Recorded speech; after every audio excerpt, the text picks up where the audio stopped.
I didn't realize it until I got older. I was just a young kid and I was molested. Ooh, shit. Please welcome Charlamagne the God, co-host of The Breakfast Club, and America's most influential radio host. Growing up, my father was telling me if you don't change your lifestyle, you're gonna end up in jail, dead, or broke. The problem was he wasn't practicing what he was preaching. When I started selling drugs, I found out he was selling drugs. Then he had an affair on my mom. So I became a player because I felt I had to be like my pops. But then I ended up getting in a situation where a shooting happened and then going to jail. But I was able to finally wake up. And I was smart enough to realize whatever I want to be doing 5 years from now, I got to start doing now. And then the microphone ultimately changed your life. But I didn't know that you'd had 12 years of rejection. I got fired 4 times. I just collected my last unemployment check. I was scared to death. But you can't live life with fear. You got to live life with faith. Next gig I got was The Breakfast Club. Fast forward 3-4 years, I'm having more success than I've ever had in my life. But I just was not happy. I was losing myself. And those suicidal thoughts just cross your mind for no reason, you know? And even now, what am I still doing here? Man. We've just hit 6 million subscribers on the Diary of a CEO. So me and my team would like to do something we've never done before as a little thank you. And we're calling it the Diary of a CEO subscriber raffle. And here is how it works. Every episode this month, we're going to pick 3 current subscribers at random. And we'll send one of you a £1,000 voucher, one of you tickets to come and watch the Diary of a CEO behind the scenes live with our team. And one of you will have a 10-minute phone call with me to discuss whatever you want to talk about. If you're a subscriber, you're in the raffle. Thank you from the bottom of my heart for allowing me to do something that me and my team love doing so much. It is the greatest honor of my lifetime, and I hope it continues off into the future. Let's get to the episode.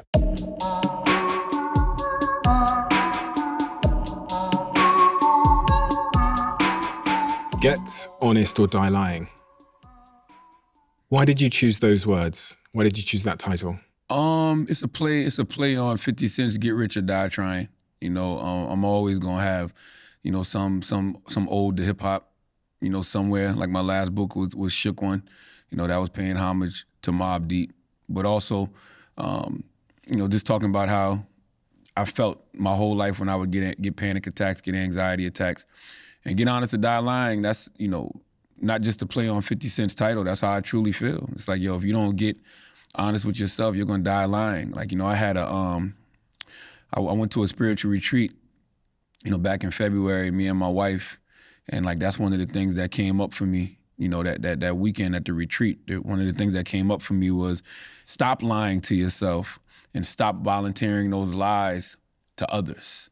And I think a lot of us do that, you know, a lot. Like we lie to ourselves and then we just volunteer those lies to other people. Like nobody even asked us, you know, and I think social media, you know, contributes to a lot of that because every day you feel like you have to, you know, feed this beast. And like, you know, you might go look at your feed and at some point you got to ask yourself, who is this person? You know, or just the things that you know, say to people, you know, in your life as you're just, you know, growing and evolving just as a human. You might just volunteer lies, you know, for security purposes or the mask insecurities or, you know, the mask fears. And so it's just like, yo, if you don't start getting honest with yourself, you're gonna die a liar.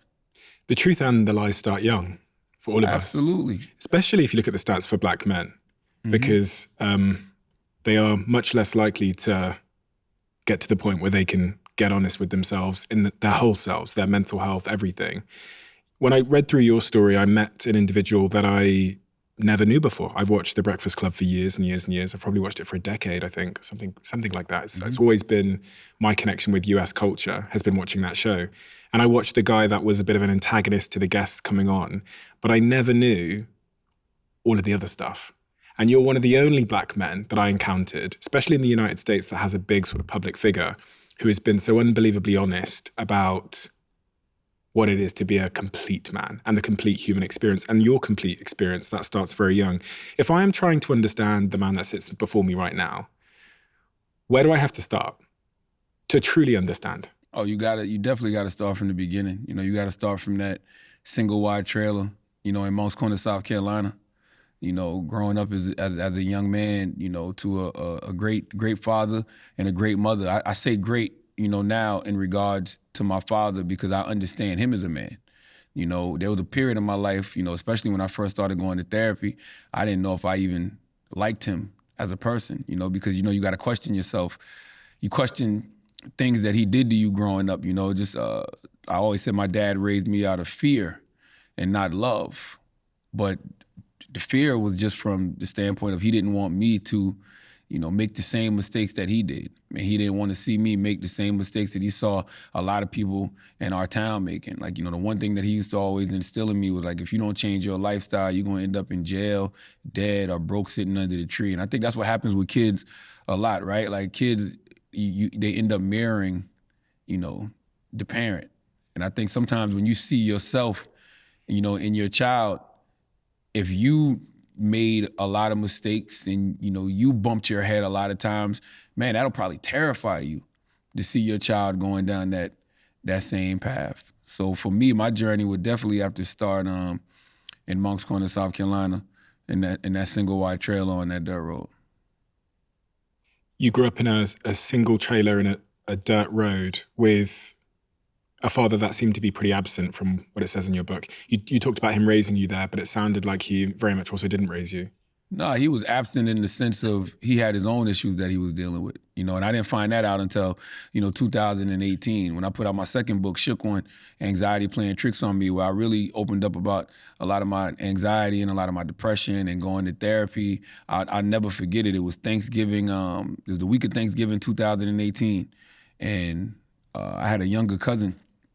He was like 24, 25 years old. And he tried to complete suicide 4 different times. And on the 4th time, he completed it. And it was the week that he completed it. And then on top of the fact my father had just read my second book, he said to me, he called me and he said, he talked about my cousins and he talked about my book. And he said, man, I was going to therapy 2 and 3 times a week. And I tried to kill myself, 30 plus years ago. And, I was on 10 to 12 different medications for my mental health. So when he said that to me, I already knew that he had the substance abuse. I knew he dealt with the substance abuse issues, right? But I knew that, but I didn't know the other aspect of it. So when I realized that, I'm like, oh, I get it. Because my dad was absolutely, there when he was, sober for the most part, or when he wasn't dealing with his own issues. But when, like I said, the way he raised me was out of fear, more than love. But he definitely, had his foot up my ass, like on, in a real way, just because he didn't want me to make those same mistakes. But, I always felt like growing up, we didn't have the kind of relationship I wanted to have, that I would think a father and son would have. But that's only because he was dealing with his own issues. And then he started, having an affair on my mom. So he really wasn't in the house then. Like he was, off with his new family. What age were you? It had to be like 90, 98. So maybe I was 19, 20. I probably might have been like 19, 20 when he like left the house. I think, and we model our sort of earliest relationships. We model our idea of relationships based on the relationship we first see with our parents. I think about my own. My mum's Nigerian, my dad's English, a household that was very loud, to say the least. Mm-hmm. And I always thought my dad was in prison. So growing up, I never had a relationship because I thought women were like, I thought it was prison. And it was only until I got to about 30 years old that I had a real relationship. But then I've had to go to therapy with my partner over and over again to get out of like being triggered by this idea. Like whenever we have conflict, I'm like, run. Because I always wanted my father to run from my mum. So same like I had that deep in me that relationships were prison. And when I read through your story and looked at your father and his infidelity with your mother, I was wondering how that impacted your future perspective of what a relationship is. Oh, it had me bad for a while because I've always been the type person, I like being one partner. You know what I'm saying? I like being with one woman. Like that's something that I always thought was really cool growing up, probably because a lot of the images that we saw, especially on TV back then, it was always the nuclear household. It was always like the mother and the father, whether it was, the Cosby Show, or whether it was Martin and Gina, whether it was, the Winslows on Family Matters, like, whether it was the Evans on Good Times before James died, whether it was the Jeffersons, like you always saw, a black man, with a black woman, and they had a family. Like that was that's what I thought the American dream, consisted of. So that was like always something in my mind that I wanted. And then I remember when I found out my pops was cheating on my mom, and I remember just confronting him about it and just asking him. I never forget it. He was in my room in my mom's house, and I used to have like one of those exercise bikes in the room, and he was riding. He wasn't working out, but he came in to get on the exercise bike because I needed to talk to him. And I brought it up to him, and I remember him just saying to me, like, yo, so you only got one woman, huh? He looked me right in the eyes, and that's what he said. He was like, you only got one woman, huh? And I was like, what do you mean I only got one woman? He was like, he's like, when you get older, you understand. Like, literally. So planting that in my head just made me feel like, am I doing something wrong? Am I supposed to have, one woman? So I spent like a large majority of my life trying to show him that I was like a player. I was like my pops. I was like, I had a roster too, right? Only for him to come all the way back around to tell me I always had it right. Literally, to only come back and tell me, one of the worst mistakes he ever made, was leaving my mom. Or causing my mom to leave him with however which way it went. And I remember him saying that to me, and he just was like, man, you've always had it right. But that just that shows you, right? Just because somebody is older than you, doesn't mean that they're right. Doesn't mean that they're always correct. Like we're always growing, we're always evolving if we allow ourselves to. And we're gonna figure out later on in life that we did make a mistake, doing whatever it is that we were doing. And we should be able to admit that no matter the age and correct it no matter the age. 8 years old, your cousin's ex-wife had a sexual encounter with you. Mm-hmm. And you talk about these sexual encounters changing your personality thereafter. When did you decide to speak about this? And when did you begin to learn the implications that one incident when you were that age had on you throughout your life? Well, I used to always make jokes about it, right? Because I used to always say, I used to always say that I used to buy these. They used to be like these little firecrackers that were like these little poppers. Mm-hmm. So you could throw them on the ground and they would pop. And so it's like one day I just started throwing them at her because I didn't want her to touch me. And when I did that, she started calling me ugly, like literally from that moment. Like, oh, you ugly, you got a big nose. She'd be telling everybody, look at his nose, I think his nose is swollen. So like to the point where my grandma, God bless her dead, would like take cream and put it on my nose to try to reduce the swelling. But it wasn't swollen, she was just messing with me. So in my mind, it was like a psychological thing. Like she was messing with me mentally. And how old was she? I don't know, She was 30, 40, 50? Oh yeah, she was definitely older, yeah. And you were 8? I was 8, yeah.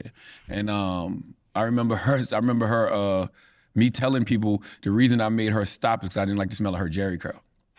So that was always the joke. And I remember watching Tyler Perry on the Oprah Winfrey Show. And I remember watching him cry over an older woman who molested him. And I remember thinking to myself, what's wrong with him? Because the way we rationalized it in our mind is like when you were young, you just used to talk about it like it was a sexual encounter. And it was, when I think about it now, like I had like me and like, 3 of my other younger friends, and all of us were talking about these sexual encounters we were having with older women. So now that I think back on it, I'm like, damn, we all was getting, molested. You just don't look at it like that when you're a young man. When you're a young man, you look at it like, I'm just getting action early. So when I saw, Tyler on Oprah, that's when I first started like thinking about it. And I remember, I forgot what year this was, but this was way, way, way back in the day. But I remember there was Twitter, and I remember tweeting about it, but I was tweeting about it in jest, like wondering, like, what the hell's wrong with Tyler Perry, But then I had to start asking, well, what's wrong with me that that I'm not reacting to being molested the way that he is? But then you don't even realize that it's molestation until you get older. Well, at least I didn't realize it until I got older. And I was like, oh, I was getting molested. And then when you start going to therapy and you start peeling back, the layers of that trauma, you start realizing, oh, this is why I am the way I am in regards to pleasing people. Because I felt like even though what she was doing to me was wrong and it made me uncomfortable and I didn't like it, I had to keep doing it so she'd stop calling me ugly. Because her calling me ugly was really, really, really hurting my feelings, you know what I mean, as a young 8-year-old kid. So that leads to you being an older adult who's a constant people pleaser because you don't want to let nobody down because, if you let them down, then they'll talk bad about you, but that you realize you got to set those boundaries because if those people are going to, if you making yourself uncomfortable is the only way to please said individual, that individual don't need to be in your life. That's not somebody that you have in your circle at all. You've never gone back and found out who that person was and done anything about it? No, I see her. You still see her? Yeah, I've seen her. I've seen her around in my hometown. Absolutely. You're not interested in... Nah, last time I saw her, actually, she came up to me. This was about, let me see, it's 2024. This probably had to be before COVID. She came up to me at a house party, and she was like, oh, you so handsome. And I was like, you been thought I was handsome. Beat it. like you been thought I was handsome. Like, knock it off. Your behavior becomes problematic. 15 years old, 1993. I sort of read through from you were 15 up until your sort of early 20s, up to sort of 23 years old.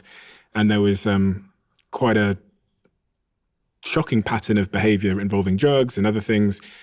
I was wondering... Not that early. 15, I was still in high school. So the disciplinary problems started in middle school.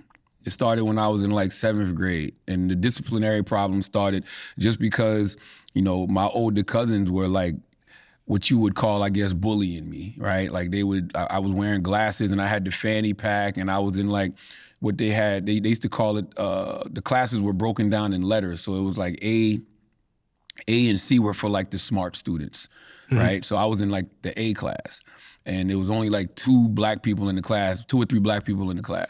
Right? Rest is all white. And so like I would be with a lot of white people for the most part. And like my cousins who were all from my daddy's side of town, they would bully me.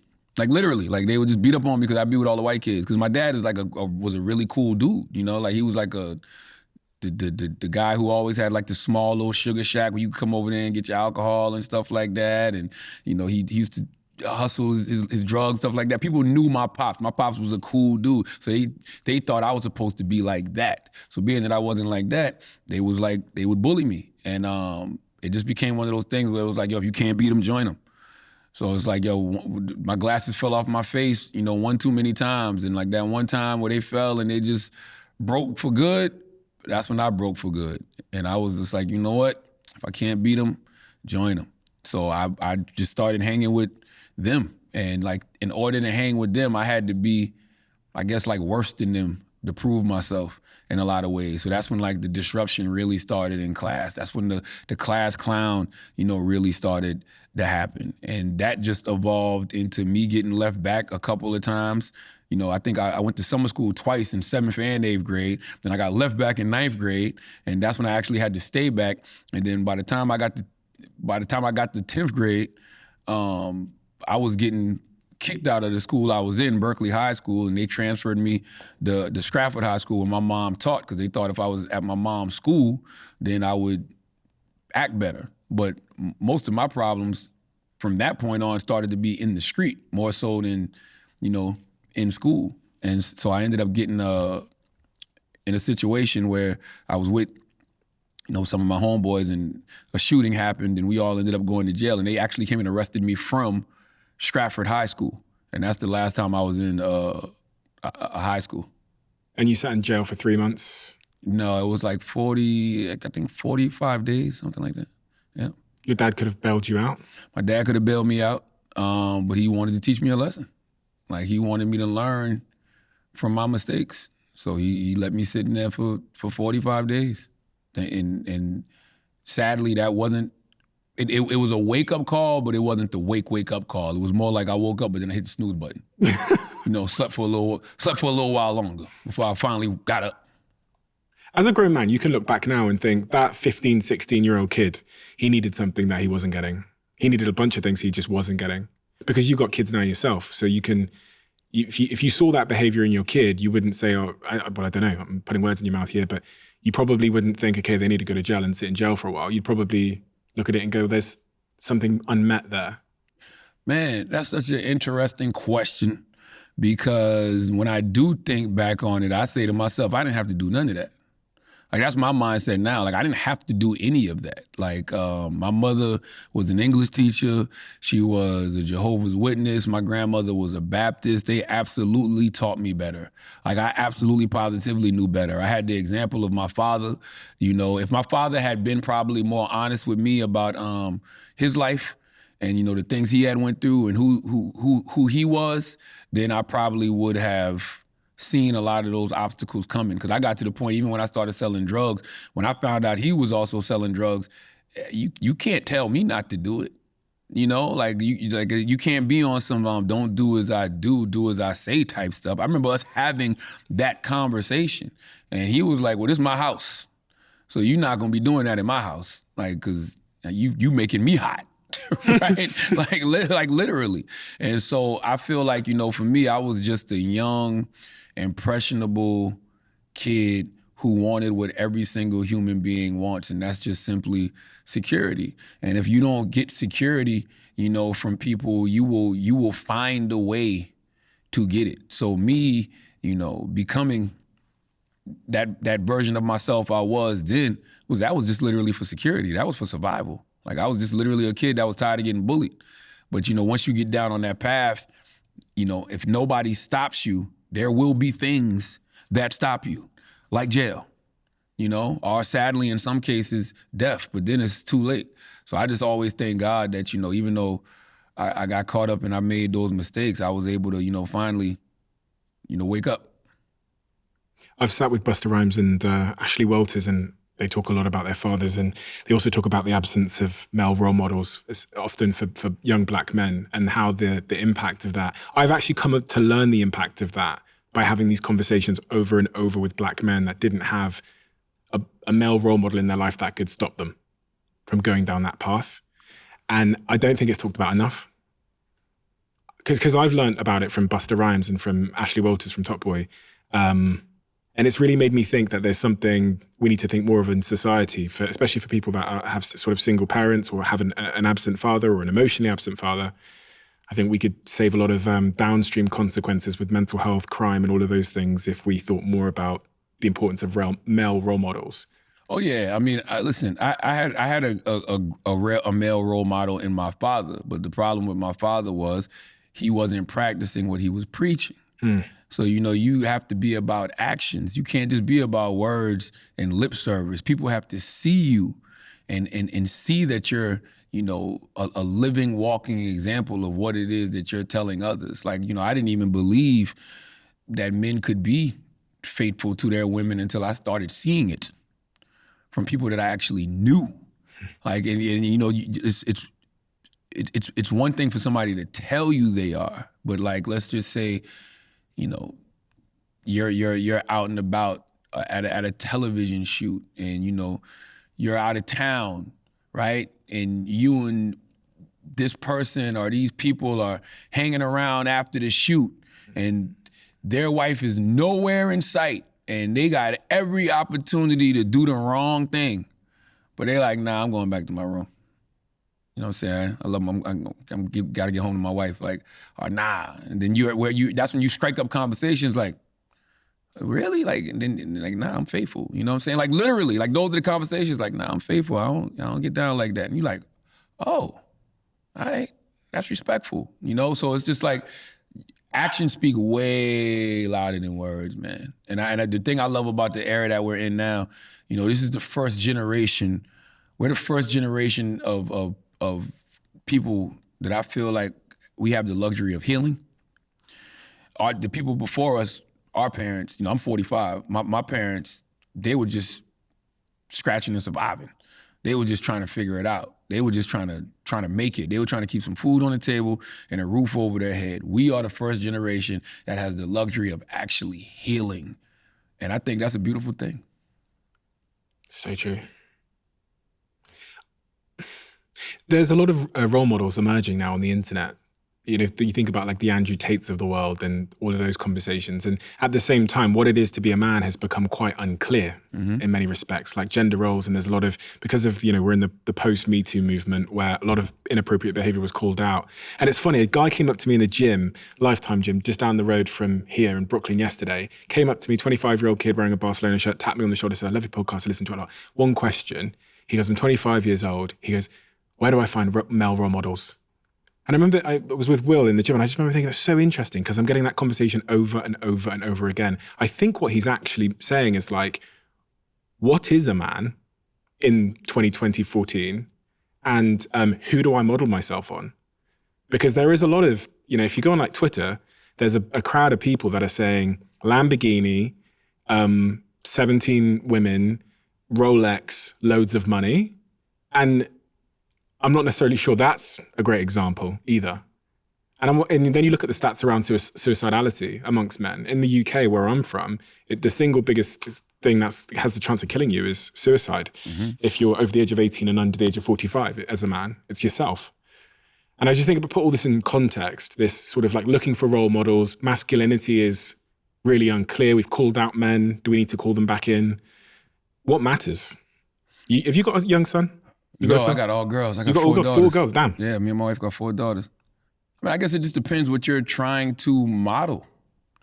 Like we use that term role model, but what does the term role model mean? Because, you know, you can only model yourself after what somebody shows you.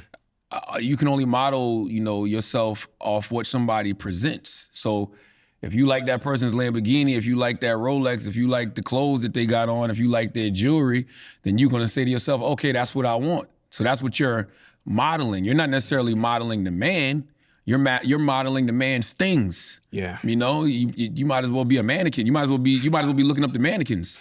You know, it's hard to like really, you know, model yourself after somebody's, you know, personality, after somebody's morals, after somebody's values, after somebody's beliefs, because you don't necessarily know exactly what they are. And especially on social media, you just know what people present. So you got to be very careful of that. Like I would tell people, man, you know, yeah, if you admire something about a person, cool. You know, let that be like a guide for you, so to speak. It gives you it's like a flare going up in the air, so you kind of know which direction you may want to go, but you don't know that individual.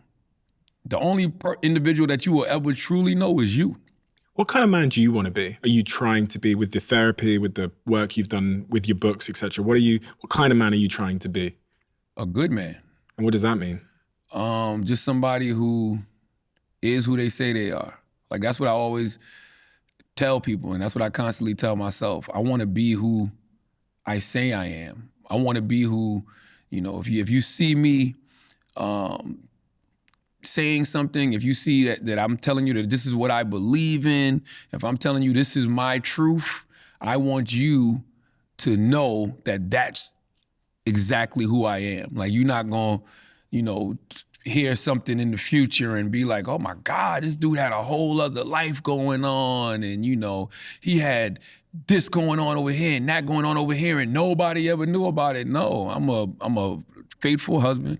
You know, I am a learning father, and the reason I say learning is because there's no class on being a parent, none whatsoever. Anybody tells you that they got that figured out, they are lying. I got a 15-year-old, an 8-year-old, a 5-year-old, and a 2-year-old, and every single one of them, you know, challenged me and my wife in completely different ways. And there's been plenty of times when me and my wife sit around, you know, late at night or at dinner somewhere or just sitting around talking in the bed, asking ourselves if we getting it right.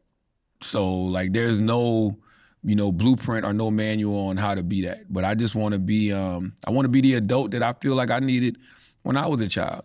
You know, I want to be present. I want to raise them out of love, which is very hard, especially being that I deal with really bad anxiety in a lot of ways. And I talk about parental paranoia a lot. And, you just have to, you have to let go and let God. I'm a faithful person because I have no choice but to be. I'm an optimistic person because I have no choice but to be. The opposite of, faithful is worry. The opposite of faithful is doubt. And you can't raise kids in that way because they got to live their own life. My 15-year-old, she wants to go hang out. I can't worry about what may happen, at the mall. And you open up a newspaper and you see all types of crazy stuff happening in the world, and you see crazy things happening to other people's kids, and you just like, I don't want my child to ever get caught up in anything like that. But man, sadly, that's just not your call.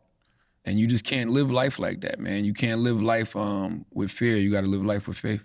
With all this work you've done on your mental health to understand the anxiety and the bouts of depression and so on, have you been able to pinpoint the causal factors of it in your early years? Oh yeah, I mean, being molested at 8 was definitely part of it.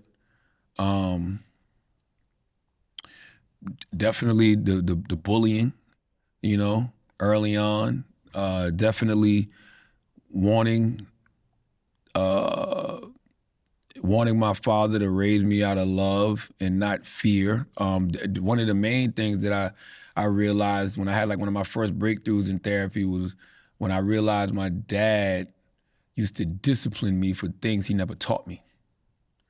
Right? So I remember one example I always tell is I had just got my driver's license, and so he told me to follow him somewhere. And he was like, follow me, do what I do. I'm like, all right, I'm driving, he's driving. And we're coming off Gilliard Road in Moncks Corner, South Carolina, about to get on the highway. Highway is Highway 52.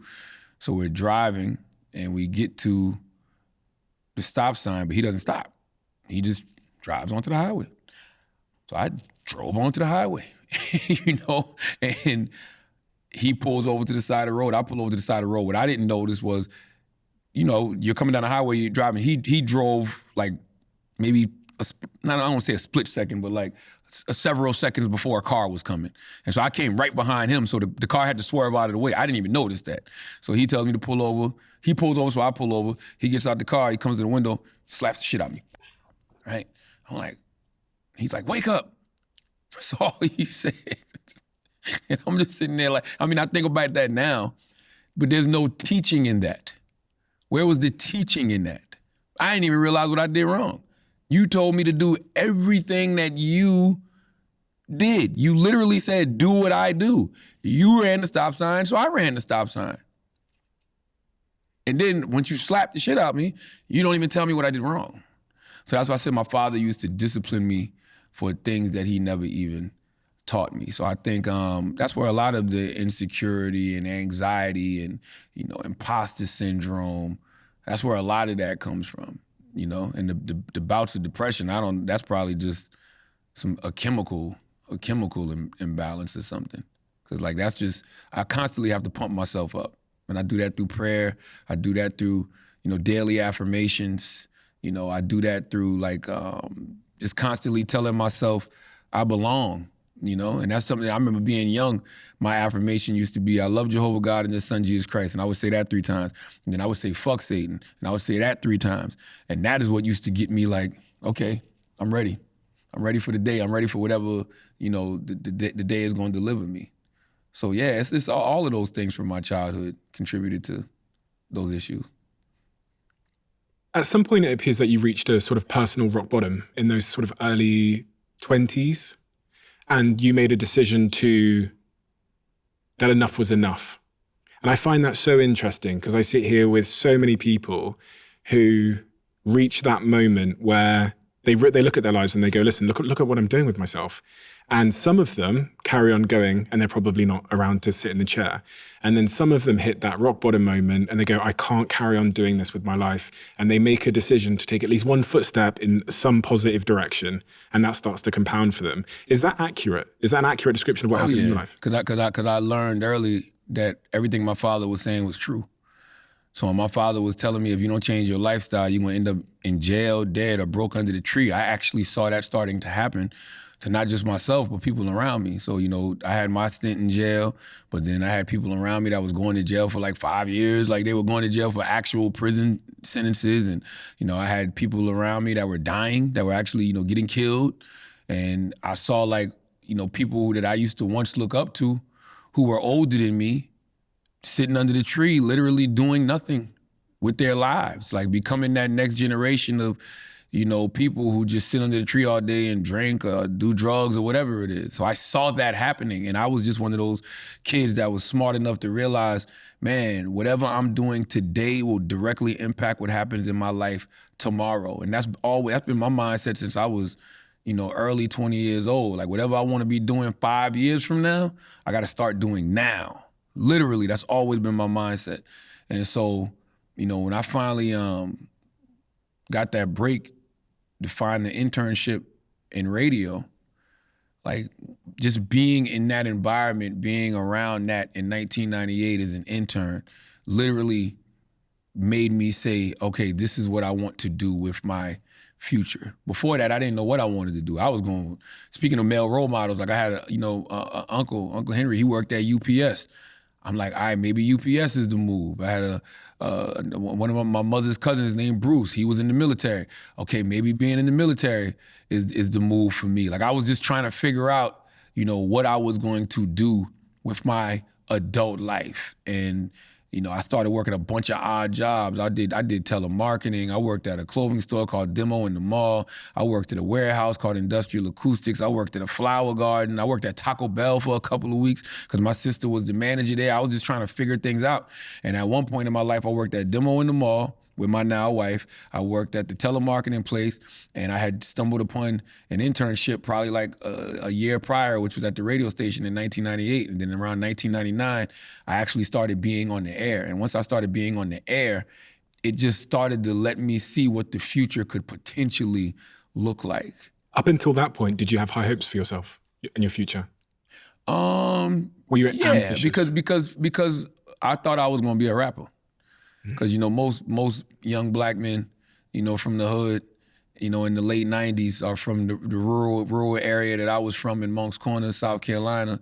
When you look on television or you open up these magazines, the people that you see that are successful are usually in rap, hip hop, in some way, shape, or form, or athletics. And so I thought rapping was going to be the way to get up off that dirt road in Moncks Corner, South Carolina. That's why, I got a tattoo on my arm. I got Wolverine from the X-Men tattooed on my arm holding a microphone in his hand. I got this tattoo when I was like, I don't even know, like 18, 19, something like that. And I got it made by a dude named T. Willis. T. Willis was a tattoo artist in South Carolina. Tattoos weren't even illegal in this time. But I got it tatted on my arm in his apartment. And the reason I got Wolverine holding a microphone, because I always loved Wolverine, because I loved his healing powers. I loved that he was able to heal quickly from things. This is me at 18, 19 years old, not knowing anything about no therapy, not knowing anything about, the future journey I would go on of healing. This is just me back then being a young comic book lover, loving the fact that Wolverine had these healing powers, and I had him holding a microphone because I thought the microphone was going to be, what changed my life, which it ultimately did. I just thought it was going to be through rap music. The microphone ultimately changed your life. I also didn't know that you'd spent this really long stint on the radio from sort of 20 years old doing that internship right up until the Breakfast Club when you were 32 years old. That's right. 12 years. But it's not just 12 years of work and graft and mastering your skill. It's also 12 years of rejection, getting fired over and over and over and over again. I got fired 4 times. I got fired from 4 different radio stations. I got fired from Hot 98.9 in Charleston. I used to do radio. I started my career at Z93, which I'm back on now, which is the actual heritage station. So the Breakfast Club is broadcast on Z93. So I'm back on Z93. But I left Z93, which was the big heritage station in Charleston, to go work for an up-and-coming station called Hot 98.9, simply because, my man George Cook, who's still a great mentor of mine to this day, he offered me a full-time radio gig. I was on Monday through Saturday, 7 to midnight.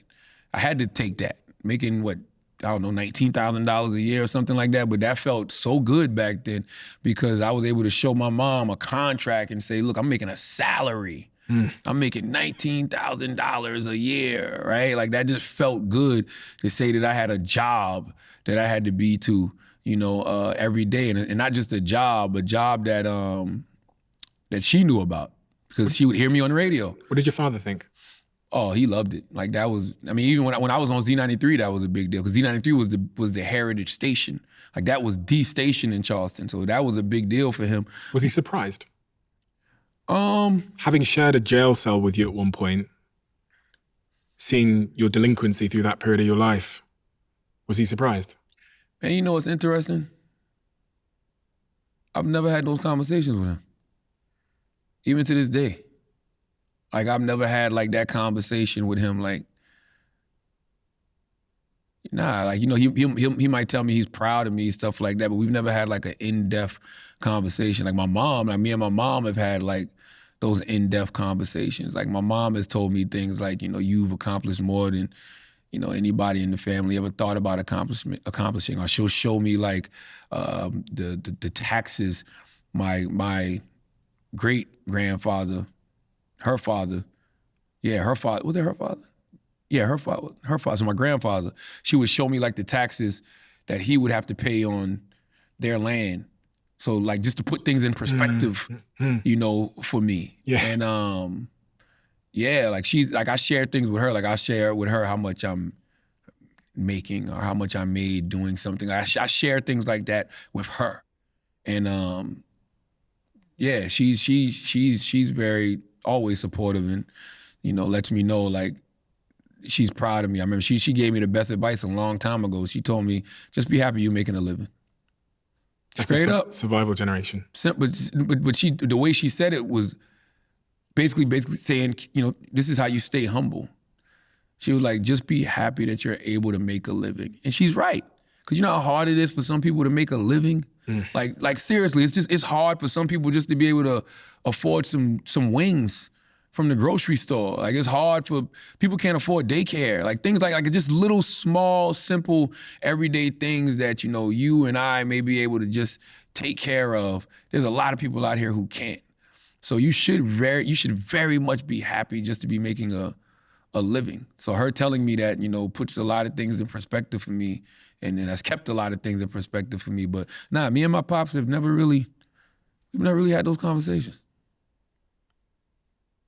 32 years old, you joined the Breakfast Club, which is the first time that I saw you, heard about you, was entertained by you. But before you joined the Breakfast Club, something else became really sort of front of mind in your life, which is anxiety and panic attacks. And you talk about the first sort of panic attack you had while you were driving down Interstate 26 in South Carolina? I-26. That was probably the first really, really, really major one.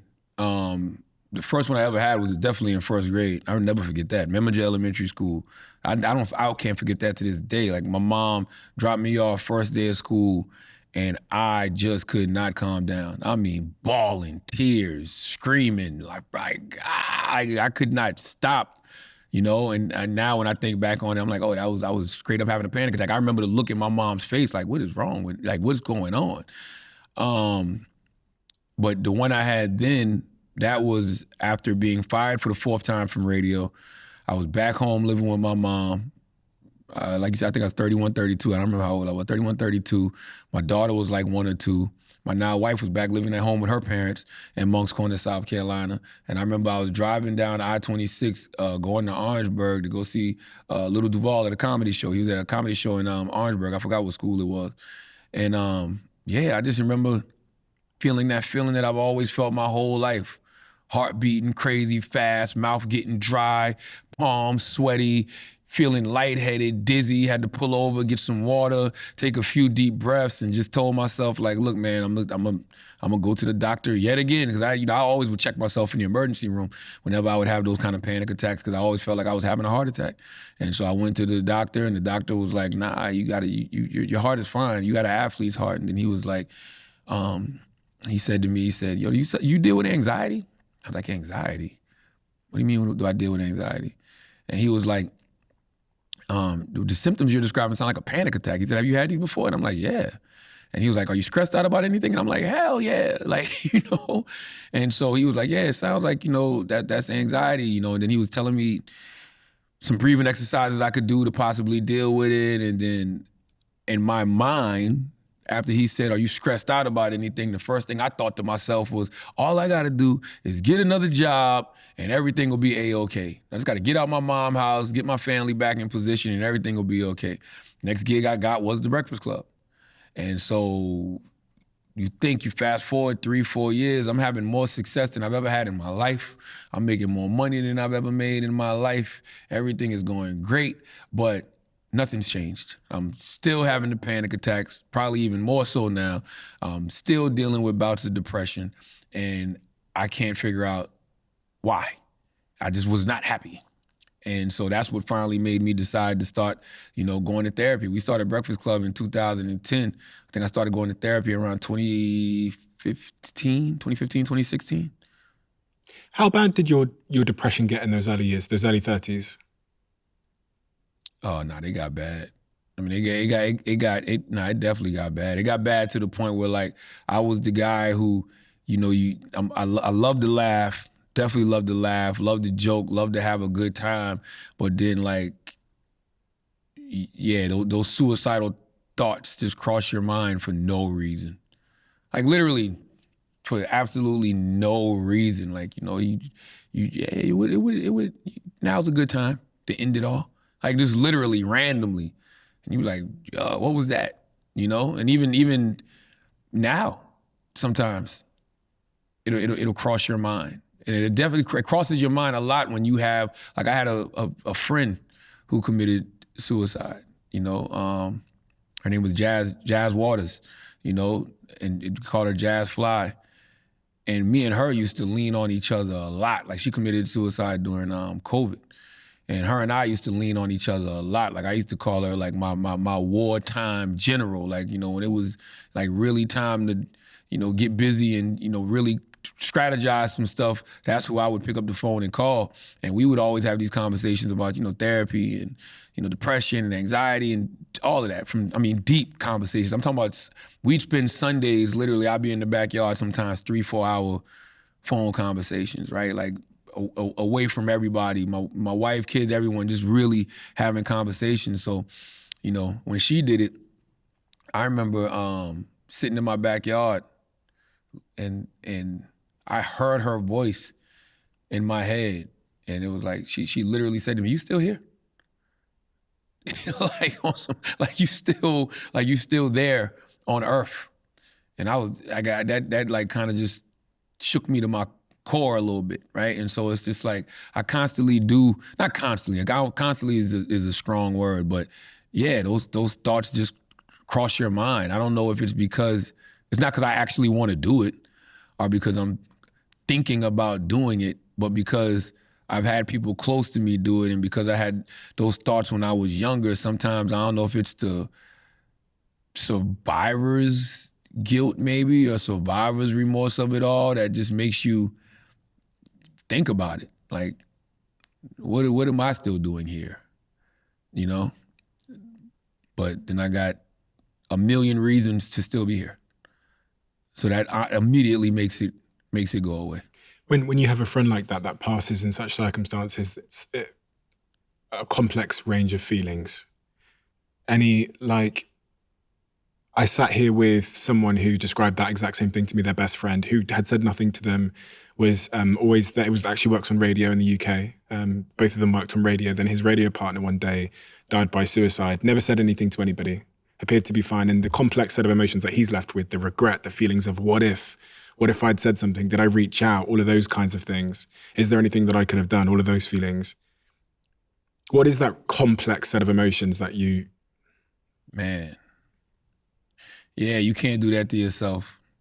You will, but you can't do that to yourself because, like I was saying earlier when I talked about, modeling, when you say the word role model and you're modeling yourself after people, you don't know what's behind all of those layers of a human. Like, we're complex creatures. Like, to me, she was one of the most intelligent, brilliant, creative, strategic human beings I ever met in my life. And she was somebody that, so many of us went to. And I never felt didn't, guilt myself with that because I know that she would come to me with stuff too, and I would always be an ear for her. Like I was always there for her. But yeah, it is. It's just to act like that. To narrow it down to one emotion is crazy. Like you'll go through sadness, you'll go through anger, you'll go through happiness, you'll go through frustration, you'll go through thinking about those last moments that person was here, and you'll be saying to yourself, I tried. Like I tried. That's all. That's what I know. That's what I do know. I know for a fact I tried. Like it's not like we didn't, you didn't see things, So it's not like we didn't try to get that person all the help and more that they needed. But yeah, it is a very, very complex set of emotions. Something that you can't even really put in words, and not something I'm trying to suppress either. Like it is one of those things you wanna constantly confront, but it's just very complex. Because you wish that you could have what you really want is you wish you could have talked to that person that day. You wish you could have had a conversation with that person that day. That's what you really wish, and see where they were at in that moment. And hopefully I think everybody would probably do that. Everybody probably says the same thing. I probably say the same thing. Her mom probably says the same thing. Her father probably says the same thing. Her sister probably says the same thing. If I would have spoke to her that day, I probably could have got her in a better place. But that's not the way the universe had it designed. Your external life changes rapidly when your world, everything around you changes when you become a star in the Breakfast Club. But internally, you say nothing really changes. If anything, it was potentially worse. The panic attacks, anxiety, the bouts of depression. A lot of people would be surprised by that because there's a bit, as you say, people think that you get the job, you get the money, you get the fame. I was losing myself because you got to think, I'm still in survival mode. I'm still coming off being fired 4 times. You got to think what my journey was from 1998 up until that moment. Up until that moment, I'm just coming out of my mom's house, living with my mom in Moncks Corner, South Carolina. Like I just collected my last unemployment check, right? So you can't chill. Nah, I'm scared to death. Everything that you saw was me, was rooted in fear. It was rooted in, I'm not going back to that. So whatever I have to do to not go back to that, I'm going to do. That's why you see the ruthless, anybody can get it. It's still a lot of pain there that I'm probably projecting on the other people. There's still a lot of hurt there that I'm projecting on the other people. Plus, y'all done tried to fire me out of this business 4 different times. Y'all thought it was sweet when I was down in Moncks Corner, South Carolina, living back home with my mom. Now all of y'all got to feel my wrath. Like literally, that's what I was on. And when you're getting rewarded for that, that fuels whatever that is until you realize, like for me, it was around 2015. You like, this is not what I want. How do you know that? How did you know? I just wasn't happy. And at this time now I got 2 kids.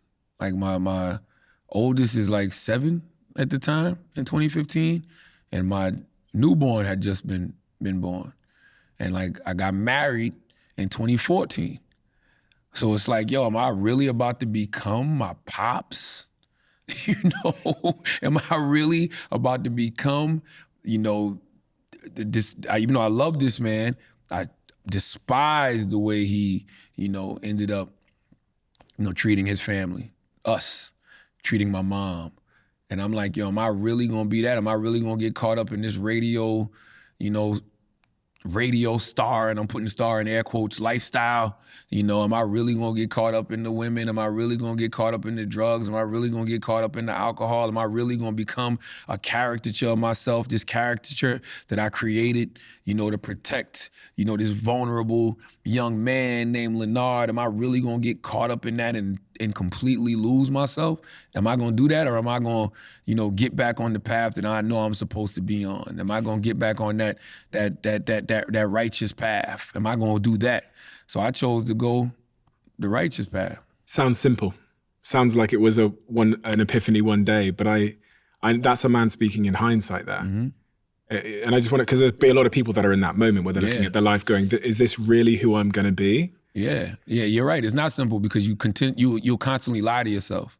And I think that's why so many people from the street always end up in the same situation. Like, there's nowhere you're going to go in any ghetto America, USA, any rural town, USA, where an older person isn't going to tell a younger person, you keep living like that, you're going to end up in jail or dead. My dad added the other one, or broke sitting under the tree. But everybody thinks they can beat it. Everybody thinks they can live a certain lifestyle, and if they just do this, then that won't happen. Or that person was stupid. That's why they ended up like that. Nah, you live a certain lifestyle, you move in a certain way, all of y'all gonna meet the same fate. And it's no different, even in that space. Like, I was absolutely about to crash. I knew it. How? I just saw it coming. Like, a crash to me is losing your family. Your wife leaving you. Like, I don't want that. Like, who wants that? Like, I don't envy people like that. I don't envy people who, and I'm not knocking them in no way, shape, or form, but I don't envy people who, lost their families because of infidelity, and now they got to visit their kids on the weekend. You were unfaithful to your wife. Oh yeah, absolutely. And she's the love of your life. I mean, there's very few people. My soulmate, 100%. You've been with her 30 plus years or something? 26 years? 26 this year. Absolutely. 26 years. Like, we were kids, and we literally grew up together in every sense of the word. Like, literally, the first time I ever filled out an application at a radio station, she drove me because my license was suspended. Like, we were together since kids. Like, literally. Like, I was at her high school graduation.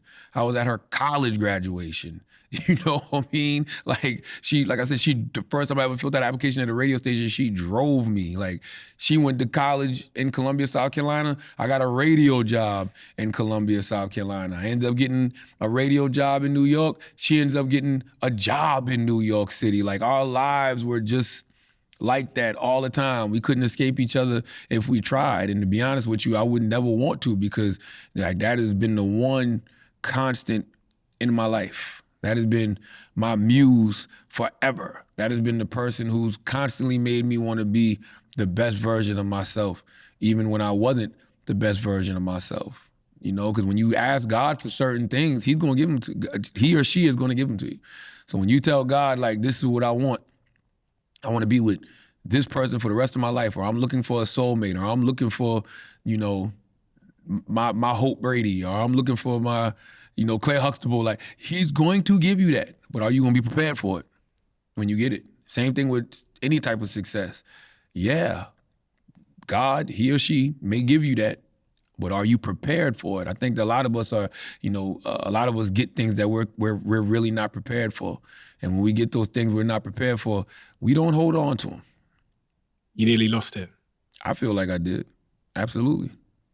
I feel like I did. It wouldn't have been worth it. Even if I would have continued to have success professionally in radio, but meanwhile, my personal life, I lose my wife, I lose my family. That's not worth it. There's nowhere on this earth where that's a fair trade for me. You start going to therapy, you go twice a week? No, I always started off going once a week. Oh, really? Yeah. Well, when did you start going to therapy? 2016. Either late 2015 or early 2016. Why therapy? Who told you that was a good idea? A lot of people. A lot of black men, a lot of black Americans, period, don't seek mental health care. There's a huge disparity. It's almost 100% difference between white people and black people seeking mental health. Mm-hmm. A lot of people. I mean, I'm a big fan of the TV show Girlfriends. Grew up watching Girlfriends. That's one of my wife's favorite shows. So when I would go to her house when she was in college, she would have that on, and we'd be watching Girlfriends. And like, if you watch Girlfriends, a lot of them were going to therapy. That's the first time I even heard of it, right? But then as I got older, talking to different people, and they were all, ranging from men, women. Like, I remember having conversations with, Neil Brennan, who's a comedian, and he was in an interview talking about the benefits of therapy. Or my young homie, Pete Davidson, he was talking about it. My homegirl, Debbie Brown, like, she was really into it, like not just therapy, but just all different facets of healing. Like, if you know Debbie Brown now, like you'd understand why she was on that back then. Like, she's one of the leaders in the mindfulness, mental health space right now. I have some very exciting news to share with all of you. As of yesterday, you can find a 24/7 The Diary of a CEO with Stephen Bartlett channel exclusively on Samsung TV Plus in the UK and in the Netherlands. The channel will also be launching shortly in Germany, Switzerland, and Austria. Samsung TV Plus is Samsung's own streaming service, which is pre-installed on all Samsung smart TVs and Galaxy Mobile and tablets. And it's completely free. So if you have a Samsung TV, go and watch The Diary of a CEO on your TV, and please do me a favor, take a photo and tag me in it. Thank you. What's helped you to heal? If you look at the toolkit you've used, my girlfriend's alternative healing breathwork practitioner, super spiritual. She's helped me a lot with all of my early childhood, all of that stuff. All of it, brother. I therapy, meditation, breathing exercises. I did Reiki. I got crystals at home. I do plant-based medicine. I like all of it. Ayahuasca, psilocybin. I've done an ayahuasca journey. That's what I was talking about earlier when I said I went on a spiritual retreat. Really? Yeah, early this year, and that was Peru or South America, was it, or somewhere else? Nah. I did it here in the States. It was a beautiful, beautiful ceremony, and it was very, very, very life changing. Like, that's where I got the revelation. The revelation was, stop lying to yourself and stop volunteering those lies to other people. It's like, wherever you're at in your life, like for me, it's just like I want to show up and be my authentic self at all times. Like, me, that's what I want to do all the time. And no matter where I'm at in my life, I want to present that.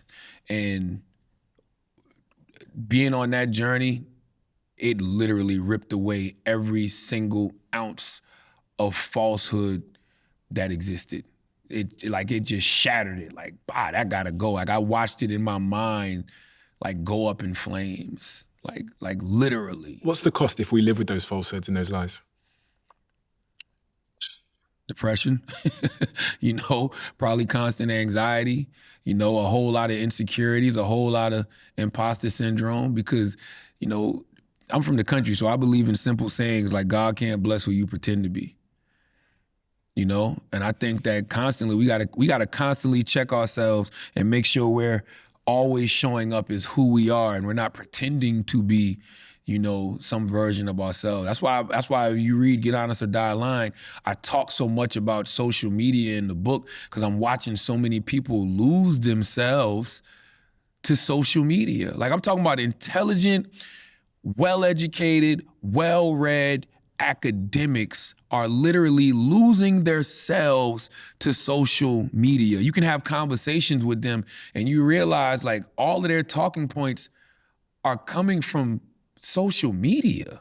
Like, their thought process is being dictated by social media. These people care more about their relationships online than they do their actual relationships offline. Like, I know people who are personalities who have, like, podcasts, or who may have YouTube shows, and these people will literally be on Twitter all day, be on Reddit all day, listening to what people are saying about them, reading what people are saying about them, and crafting their thoughts just to talk to them in that crowd, to just please them. I'm like, my God, how narrow-minded is that? That's why, for me, man, if you claim to be an academic, or you claim to be a well-educated person, you claim to be an intelligent, book-smart person, I don't think you're that smart if your emotional IQ is that low. If your emotional IQ is so low that people on social media can dictate how you move, how you think, how you talk, you're not a smart person to me. Smart people know how to disconnect from that. And smart people know how to go, do some meditation to make sure that their thoughts are absolutely, positively their own. Like I got people right now today hitting my phone trying to tell me how they feel about the new Kendrick Lamar record. You know, I love Kendrick Lamar. I think he's fantastic. I think Mr. Morale and the Big Steppers in the future is going to be known as one of the most important hip-hop albums of all time. That one and Jay-Z's 444. But people are hitting me, telling me their thoughts and telling me their opinions, and I'm blocking all of that because I listened to the record, and I listened to it 5 or 6 times. Same. I know what I got from it. I know what I feel about it, and I'm not letting y'all change my mind. Okay? But they're doing that because they know that tomorrow, when I'm on the air, I'm going to be talking about it. So they're trying to curate my thoughts, and they're trying to push my thoughts in a certain direction. I don't want that. And I'm just using that record as an example because it's the freshest thing on my mind, but I'm like that with anything. I need my own clarity. I need to lean into my own discernment. What is my spirit telling me about this situation or this moment or this thing? That's all I care about. I don't care about any of that noise that exists on social media. That's given you a real big competitive advantage in many respects because originality is so valuable. That's right. You're 100% correct. That's why I laugh at a lot of these individuals because what also happens is, you know, they start whispering about me, right? And they start wondering, well, why is this happening for him? And why does he get to do this? And why is that? Like, why is that going on? Like they look and, you know, because I keep growing. And they wonder why. They wonder why I keep growing and they don't. I tried to tell you, disconnect.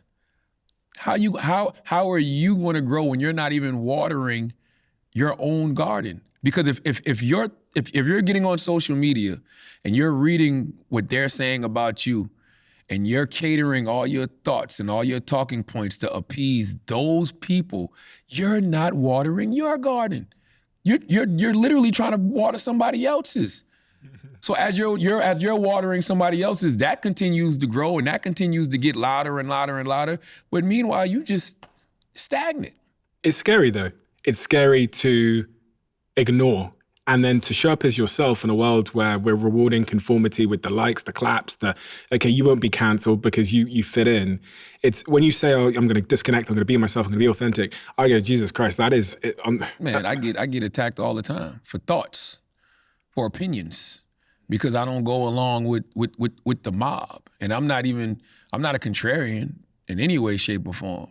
I just know that nothing is black, nothing is white. There's always those areas of gray in the middle. There's nuance to everything. Like you can be objective about everything, right? Like if there has to be a certain level of, well, let me see where this person is coming from. You got to hear both sides. To me, that's just common sense.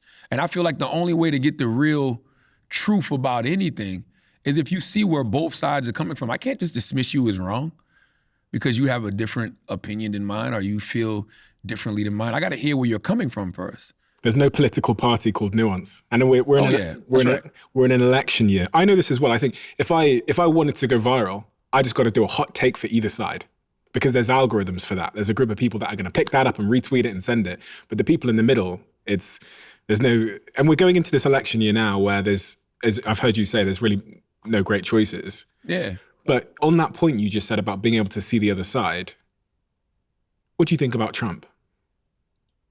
I think that, I say this everywhere I go. I think Donald Trump is a threat to democracy. You know, I don't think that you should have anybody, especially in the United States, you can't have a leader of a country who said we should suspend the Constitution to overthrow the results of an election. I mean, he led an attempted coup of this country. Like we watched it, we saw it. You know, I just don't think a person like that should be president of the United States of America. I think that if you're facing, you know, the type of criminal charges that he's facing, what is it, 86 counts or something like that now? 86 counts, 88 counts, I can't remember the exact number. But if I was facing 88 counts of any criminal charge, I wouldn't be able to work at Walmart. Nonetheless, run to be president of the United States of America. So I just don't think that he's not somebody that should be in that position. But I understand why he is in that position, because he's good at messaging. What do you think about the people that follow Trump? Do you think they're good people?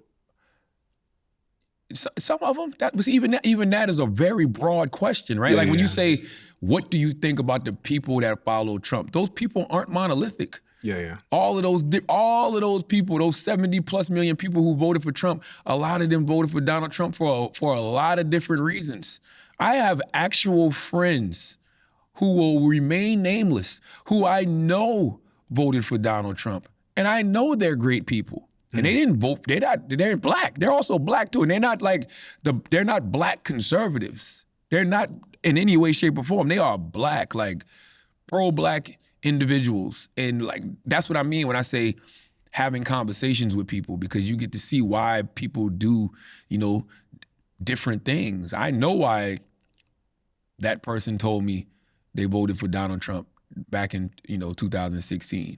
Just like I know individuals now who tell me why they voted for him in 2016 or 2020. And you can't just chalk everybody up to being a racist. You can't just chalk everybody up to, not caring about LGBTQ issues or whatever it is. People have different reasons and interests why they vote for people. It might be one thing. It might be one interest that they vote for. Yeah. That's what they always tell you, right? They tell you to vote your interests. So it's the same thing with a President Biden. I can look at a million things that President Biden has done that I do not like. The 86 mandatory minimum sentencing, the 88 crack laws, the 94 crime bill, all of that. There's a million things I can point to and say I don't like that he did this. But if the one interest is to at least protect democracy in 2024, or if you're somebody who got their student loan debt wiped away, that might be it. If you're somebody who can afford insulin now because of President Biden, that might be the reason you vote for him. So it's just like, everybody has different reasons as to why they vote for different candidates. That's why I don't even think the question is fair when you say, well, what do you think about the people who voted for such and such? Like, I'm not the person I vote for. When we get to speak to those people, we understand their motives. Until then, we kind of misunderstand them. And That's right. I see that crossover with you and your father, because eventually you had a conversation with him. You talked about that conversation at the very beginning of this one, where you finally had empathy for him and his experience in his life. Mm-hmm. That conversation with your father, where you rebuilt your relationship and finally understood him, did that help your healing journey? Absolutely, 100%. Because like I said, I never quite had the relationship with my father that I wanted to. And it's not too late. He's still here, right? But yeah, it did, because I realized in that moment that he was just a man who was just doing his best. And he didn't have the tools that I have. He didn't have the resources that I have. Even though he was going to therapy 2 and 3 times a week, even though he was on 10 to 12 different medications, the state of South Carolina just started giving him a check. We used to call that a crazy check back in the day. You just get a check for being crazy. Like, I knew people who used to play crazy to get a check. I remember when I went to my mom and said, yo, did you know Dad was going through all of this? And she was like, yeah, I just thought he was playing crazy to get a check. So it's like all of those, if I would have known when I was young, if he would have told me all of those things when I was young, then I probably would have ended up on a totally different path much earlier. I guess that's another example of role models, right? Because I think a lot of times when we say role models, we think it has to be just about all the good a person is doing. But if a person has dealt with a lot of the things that you're going through, because a lot of this stuff is genetic, right? Like, if a person is dealing with their own anxiety, if a person is dealing with their own, bouts of depression. My father, he was already in therapy. He was already on 10 to 12 different medications. He tried to commit suicide. If he would have told me all of that when I was young, I would have known what I was dealing with. I would have been able to be like, oh, okay, I'm dealing with that. It's the same way you can see it in your kids. You can, when your kids are dealing with those things, you can look at them and be like, okay, I know what that is, because, I went through that. To me, that's good. Even though my dad was dealing with all those issues, but if he was just telling me when I was young, if he would have just told me when I was young, this is what he was dealing with, then that would have been a good model for me to follow, because I would have known what it is I need, to do much, much earlier than I did. My last question before we go to the book for you. This is a question that I think is central to why, especially men, don't really talk about their feelings, or at least it's a question that I think we often just diminish, which I wanted to ask you. A very simple question. We ask each other this question every single day, which is, and please do give me the long answer. How are you doing? Right now I'm doing great. I am blessed, black, and highly favored. I'm doing fantastic. I just came. I just had a fantastic weekend, man. Like we were in Atlanta, Georgia, because I did my second annual Black Effect Podcast Festival. Because I have a podcast network called The Black Effect, and we're the home of like 30 various podcasts. Everybody from the 85 South Show, the Horrible Decisions, to Carefully Reckless with Just Hilarious, All the Smoke with Matt Barnes and Steven Jackson. Like we have a bunch of different, podcasts, and we just had our second annual Black Effect Podcast Festival in Atlanta, and it's such a beautiful event because podcasting is such a new industry, and to be able to curate a space where it's like 7 or 8 of your favorite podcasts on stage. People are from 11 to 7 o'clock at night, 11 a.m. to 7 o'clock at night. We got all the food trucks, we got the vendors, we got the merchandise. Like it's a festival. So to be able to have a real live podcast festival, to be doing it for the second year in a row, to see this, community of creatives, just come together for the day, that's very fulfilling to me. And another thing we do during the festival is we bring 3 people out from HBCUs, because Nissan is one of our sponsors of the festival. So we bring these 3 kids out from these HBCUs, because another event that we do throughout the year with the Black Effect is called the Thrill of Possibility Summit, and we fly 50 HBCU students to Nashville, and we just have a weekend of like panels for them. And we have different, people who went to HBCUs who've gone on to have tremendous success in the world come and just pour into them all weekend long. So we had those 3 individuals come speak. HBCUs. Yeah, historically black colleges and universities. So we had 3 people from the summit come to the Black Effect Podcast Festival just to talk about the summit and, how fulfilling it was for them. And then we're doing it again this year. And the reason that gives me such a high is because, man, I'm all about service, man. Like that's what I'm about at this point in my life. I say all the time, if I'm building things, whatever I build nowadays, if it only benefits me, it's not big enough. And the things that I'm building now, whether it's my Black Effect Podcast Network, whether it's, the company me and Kevin Hart got at Audible called SBH Productions, whether it's the book imprint, Black Privilege Publishing with Simon & Schuster, I'm able to provide so many people opportunities. Like we got staffs and, we got presidents, of our companies, like, and, we're able to partner with people and, provide book deals and podcast deals and all of these different things. So it's just like, that is what is fulfilling to me. And then being able to take those resources and do things like the Thrill of Possibility Summit, where we're pouring into these HBCU students. Or I got a nonprofit called the Mental Wealth Alliance, where our goal is to get 10,000 black and brown people free therapy over the next 5 years. I do an expo every year. I think I'm on my 4th year, 5th year of that, called the Mental Wealth Expo here in New York. It's a free event. I bring some of the best psychiatrists and therapists and spiritual leaders. And I've seen it. Yeah. I own the domain name mentalwealth.com. So if you want it for free, you can have it. I was going to do something with it. I bought it 5 years ago for nothing. I bought it 5 years ago for a project. Wow. And then I saw you post on Instagram an event called Mental Wealth. I was thinking, damn, I've got this domain name and he's doing something with it. So you can have it. It's just sat there. Oh, We'll send it over to you. That would be a fantastic No, I gift. saw what you're doing. It's incredible. I can't think of a better reason for someone to do with that domain. So yeah. Thank you. So that's all. So Yeah. to answer your question, I'm doing great. And the reason I'm doing great is because I realize that your true purpose in life will come through service to others. Dr. Wayne W. Dyer says that in The Power of Intention. I read that years ago and didn't understand what it meant. I'm talking about, I read this 20 plus years ago and didn't quite understand what that meant. Your true purpose in life will come through service to others. I understand what that means now.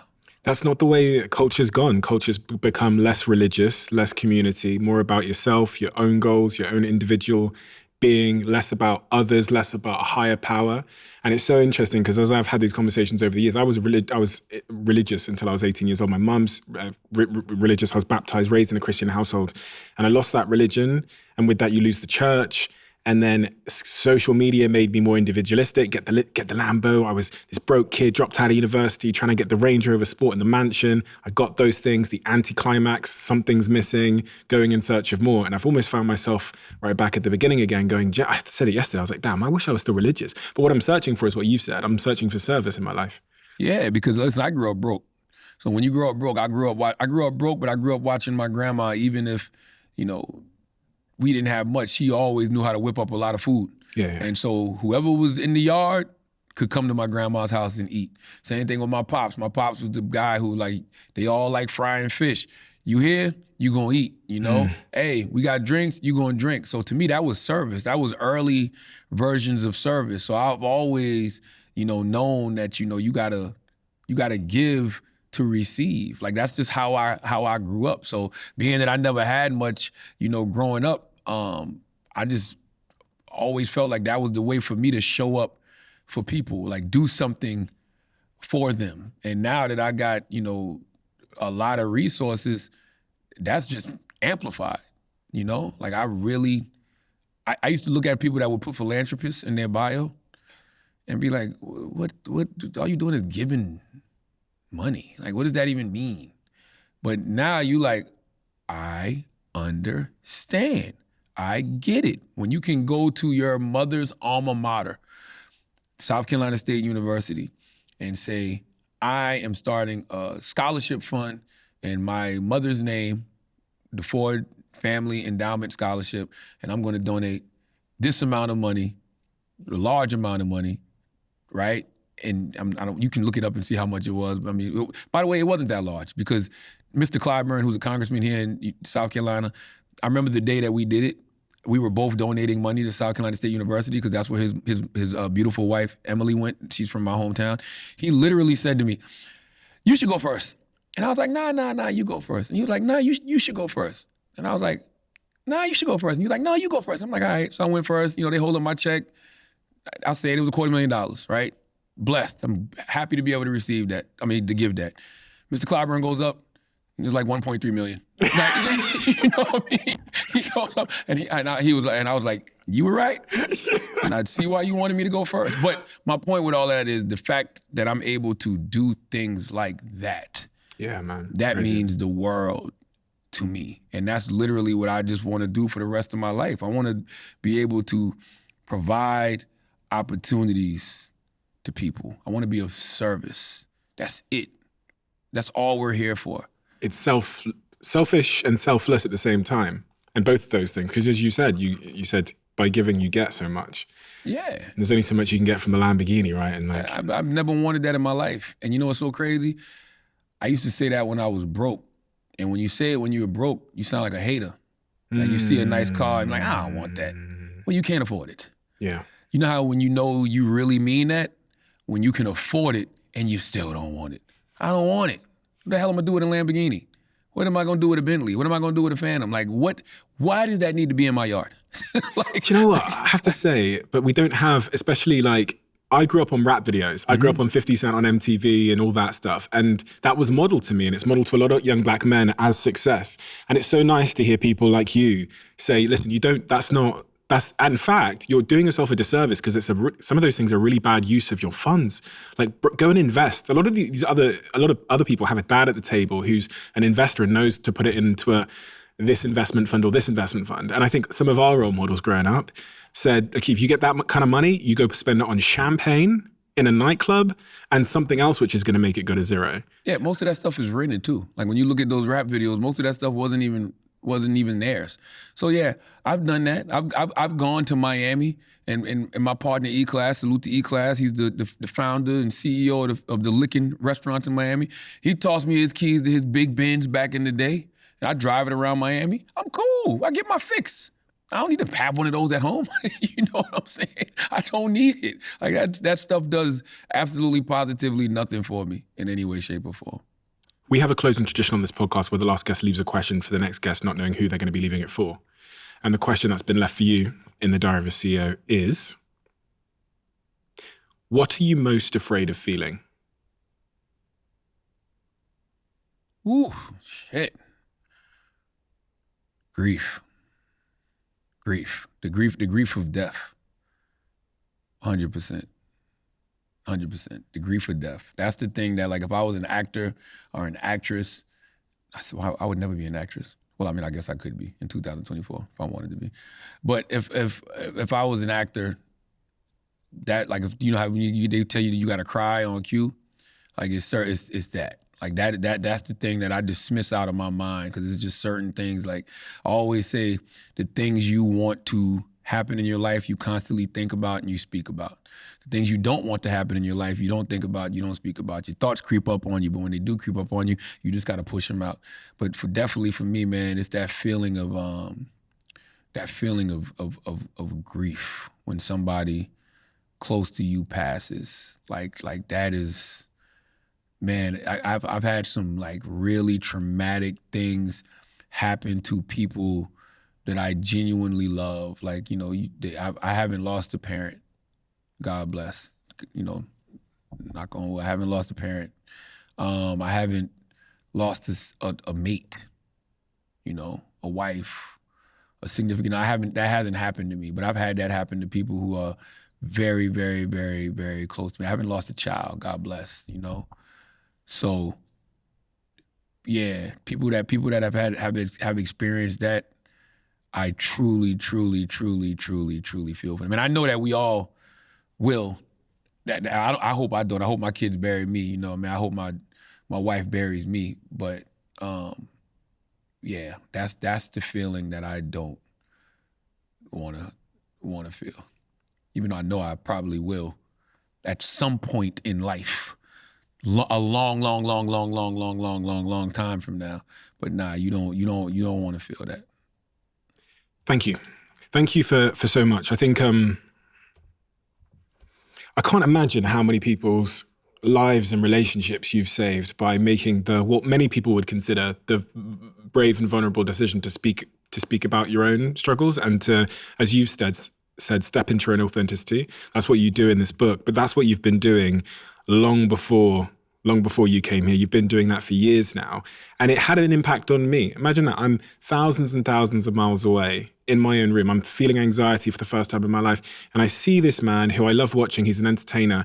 I see him, of all people, because he's a black man and black men never speak on these things. I see him speaking about it and I go, damn, this isn't me being broken. This isn't something that I should hide. This isn't something that I should be ashamed of. This is something that happens to all people. And it's not evidence of my inadequacy. It's actually evidence that I'm a human being too. You human, man. Like, there's nothing inadequate about any of us. Like, we're literally all spiritual beings living a human existence. And that human existence is going to go through a lot. But at the end of the day, like I think you said it earlier, man, we all got to return back to spirit. Like, I love the movie, well, not the movie, the book American Gods. It became a TV show. And, you know, in the book American Gods, one of the new gods was the internet. It was like internet boy, social media. And I think that too many of us, man, are submitting our will to the internet. Literally, we're submitting our will to the internet. And if you talk to anybody who works in Silicon Valley, they'll tell you that the internet, it literally thrives off the 7 deadly sins. The 7 deadly sins, it thrives off of those. It is fueled by the 7 deadly sins. So if you're submitting your will to something that is fueled by the 7 deadly sins, then what are you fueled by? And you wonder why the anxiety is so crazy. You wonder why the insecurity is so crazy. You wonder why the imposter syndrome is so crazy. You wonder why the depression is so crazy. It's because you're worshiping that. That should be a tool. Mm-hmm. That's what you should treat it as, a tool. Like, you wouldn't walk around with a hammer in your pocket, and you wouldn't be pulling out that hammer all day and just looking at it and staring at it. You wouldn't be pulling up that screwdriver all day and just looking at it and staring at it. So why are we doing that with our phones? Why are we all in verbally, abusive relationships with social media? We'll literally go, especially when you're a public figure, you'll go on these pages just to read people talk about how bad you are. These are all people that are dealing with the same things you're dealing with: the hurt, the pain, the anxiety, the depression, the insecurity, the imposter syndrome. It brings them joy to talk like that to you and hope that it gets to you in some way, shape, or form. So why are we letting that in here? We can't have all these conversations about mental health and not really, truly be protecting our mental. Amen. Yes, sir. Everybody needs to go get this book, Get Honest or Die Lying. And I think it's been one of the biggest inspirations for me to really get closer to being my authentic self in every sense of the word. And it's also made a really good case to me as to the power of that authenticity, because people say, oh, be authentic, whatever. And they say that's part of their like virtue signaling status games. But it's so clear to me that it's one of the greatest services you can do to yourself and those that matter most to you in your life. I'm going to link this book below. Everybody needs to go and buy a copy. And don't forget the why small talk sucks part. That is actually the most important part to me, because what we just had here was a macro conversation. And I think a lot of times, you know, in this world that we live in, we're having too many small conversations. Like we make micros macros, like literally. And once again, that's what social media does. It takes these micros and it makes them macros. And you don't realize that they're micros until you get out into the real world and you walk up to somebody and you talking like, hey, did you see such and such? And that person's like, no, I didn't. And you like, what do you mean? It's trending #1 on Twitter. And they're like, I don't know what the fuck you talking about. Like that's literally the world that we live in. So when I say why small talk sucks, I'm not just talking about like when somebody's trying to make chit chatter with you. Like, you know, I hate that too. I can't stand it. But I'm talking about just those small conversations, we have. We're talking too small, we're thinking too small. So this book is literally giving you some things to just simply talk big about, to think big about. That's why I end every chapter by saying, let's discuss. Because I'm not an expert at anything. Yeah. I'm not an expert at nothing. I just got some experiences and I got some thoughts and I put them in that book and you read them. And next time you find yourself in a situation where you feel like the conversation is too small, I want you to say, yo, Charlamagne, Leonard, he said we don't gotta do this. And we can sit here in silence, or we can talk about this in this way, in this large way. And hopefully, you know, when you start doing that, you'll start having more fulfilling conversations like this one I just had was with you. Thank you so much. Yes. Thank you so much. You're honestly a massive inspiration to me in every sense of the word. And you're so right about the small talk. I think my relationship wouldn't exist after 5 years if I didn't figure out how to start having big talk, uncomfortable conversations with my woman.